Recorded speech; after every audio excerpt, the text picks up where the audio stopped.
síncope vasovagal o neurocardiogénico es la forma más común de síncope.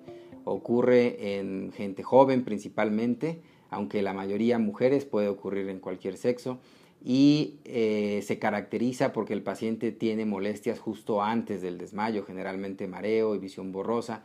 Estos pacientes pueden también sentir palpitaciones o especie de taquicardia justo antes del desmayo, pero muy leve.